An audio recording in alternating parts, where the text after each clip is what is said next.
Hello friends, welcome back to the channel.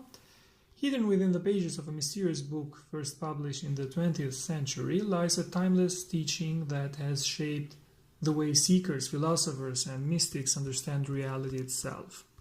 The Kybalion, attributed to the enigmatic three initiates, presents 7 Hermetic principles or ancient truths said to come from the wisdom of Hermes Trismegistus, the legendary sage of Egypt and Greece.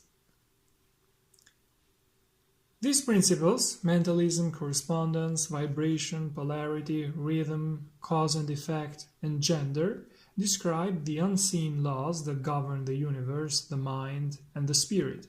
They offer not just knowledge, but a way to align ourselves with the natural flow of existence, to awaken deeper understanding, and to live with greater mystery over our thoughts, emotions, and experiences.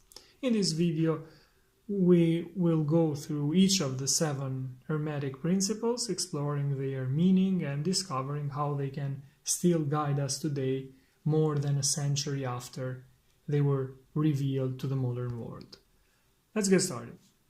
Let's start with the first principle, mentalism. This principle embodies the truth that all is mind. It explains that the all, which is the substantial reality underlying all outward manifestations and appearances that we know under the terms of material universe, the phenomena of life, matter, energy, and in short, everything that is apparent to our material senses, is spirit, which in itself is unknowable and indefinable, but which can be considered and thought as a universal infinite living mind. It also explains that the whole phenomenal world or universe is simply a mental creation of the all, subject to the laws of created things, and that the universe in its entirety and in its parts or units has its existence in the mind of the all, in which mind we live and move and have our being. This principle, by establishing the mental nature of the universe, easily explains the varied mental and psychic phenomena that occupy so much public attention and which, without such an explanation, are incomprehensible and defy scientific treatment. The understanding of this great Hermetic principle of mentalism enables the individual to grasp the laws of the mental universe and to apply them to their well-being and progress. Do not make the mistake of assuming that the small world you see around you, the Earth, which is but a tiny grain of dust in the universe, is the universe itself. There are millions upon millions of such worlds, and even greater ones, and there are millions upon millions of such universes that exist in the infinite mind of the all. There are beings with powers and attributes greater than anything man has ever dreamed the gods to possess. Yet these beings were once as you are, and even lower, and you too shall be as they are, and even greater in time, for such is the destiny of man as taught by the illuminated. Therefore do not feel insecure or afraid. We are all firmly anchored in the infinite mind of the all, and there is nothing to harm us or that we need to fear. There is no power outside of the all that can affect us. Thus, we may rest calm and secure. Second principle, correspondence. This principle embodies the truth that there is always a correspondence between the laws and phenomena of various planes of being and life. The ancient Hermetic axiom ran in these words: as above, so below, as below, so above. And the grasp of this principle gives one the means of solving many dark paradoxes and hidden secrets of nature. There are planes beyond our knowledge, but when we apply the principle of correspondence to them, we are able to understand much that would otherwise be unknowable. This principle is of universal application and manifestation on the various planes of the material, mental, and spiritual universe. It is a universal law. The ancient Hermetists considered this principle one of the most important mental instruments by which man was able to remove the obstacles that hid the universe and the unknown from view. We have the great physical plane. This is where we live physically. It concerns our reality and cause-effect relationships. If I do this, this will happen. Then we have the great mental plane. We associate an effect with an action, but if we succeed in changing our perspective, that is the way we see things, the effect can change. In this case, we see that the mental plane can influence the physical plane. Thinking or seeing things differently pushes us to act differently and achieve different results. The great spiritual plane. On the 7 minor planes of the great spiritual plane dwell beings of whom we may speak as angels, archangels, gods, etc. On the lower minor planes dwell those great souls we call masters. Above them are the great hierarchies of the angelic hosts, unimaginable to the human being, and above them there are those who may without irreverence be called the gods, who stand high in the scale of being, their existence, intelligence, and power resembling those attributes which humans assign to their conceptions of deity. These beings are beyond even the highest flights of human imagination, the word divine being the only one applicable to them. Many of these beings, as well as the angelic hosts, take an interest in the affairs of the universe and play an important part in its activities. These invisible divinities and angelic helpers extend their influence freely and powerfully in the process of evolution and cosmic progress. Their occasional intervention and assistance in human affairs have given rise to many legends, beliefs, religions, and traditions of the race, both past and present. Law number 3, vibration. This principle embodies the truth that everything is in motion, everything vibrates, nothing is at rest. Facts which modern science supports and every new scientific discovery tends to verify. And yet this Hermetic principle was enunciated thousands of years ago by the masters of ancient Egypt. This principle explains that the differences between the various manifestations of matter, energy, mind, and even spirit arise largely from varying rates of vibration.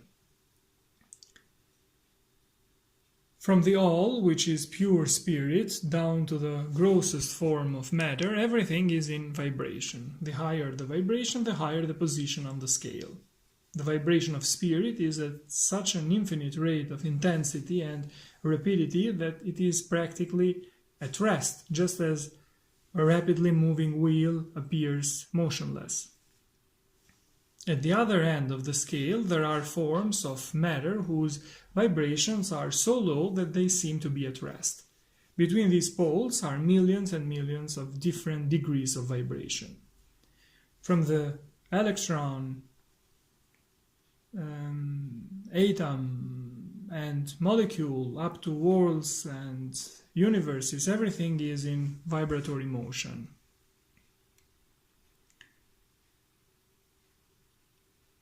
This is true also on the planes of energy and force, which are but varying degrees of vibration, and also on the mental planes whose states depend upon vibrations and even upon the spiritual planes.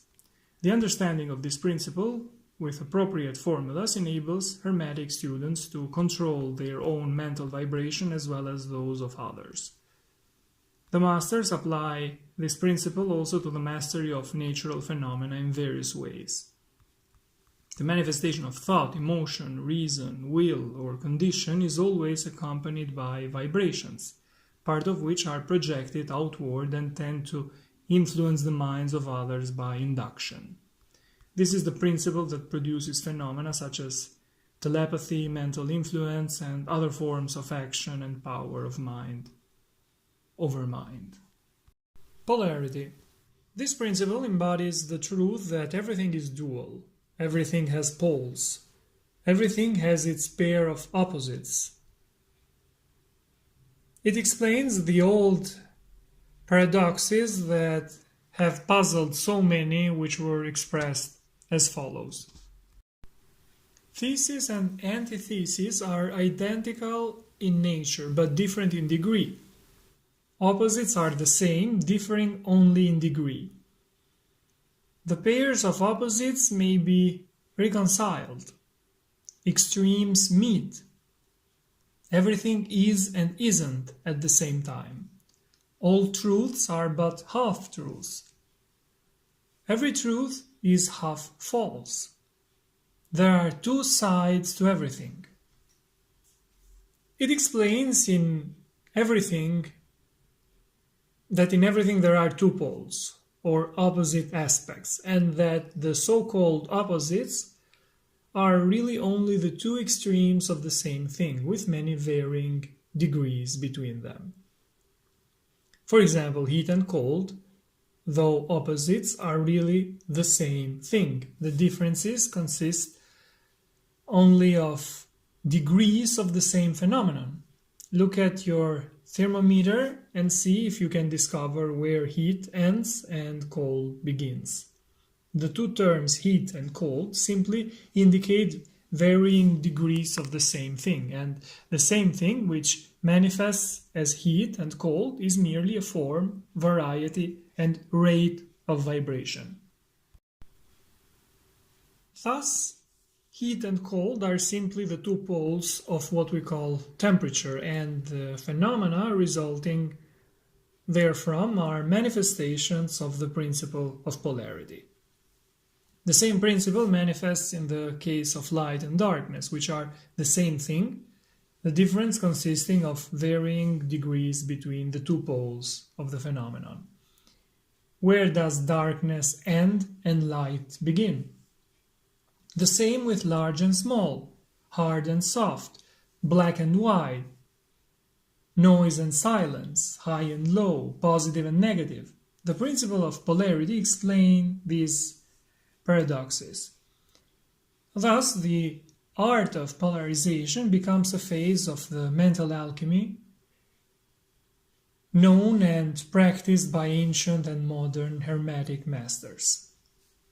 And understanding the principle allows one to change one's own polarity as well as that of others, if one devotes the necessary time and study to mastering the art. Rhythm.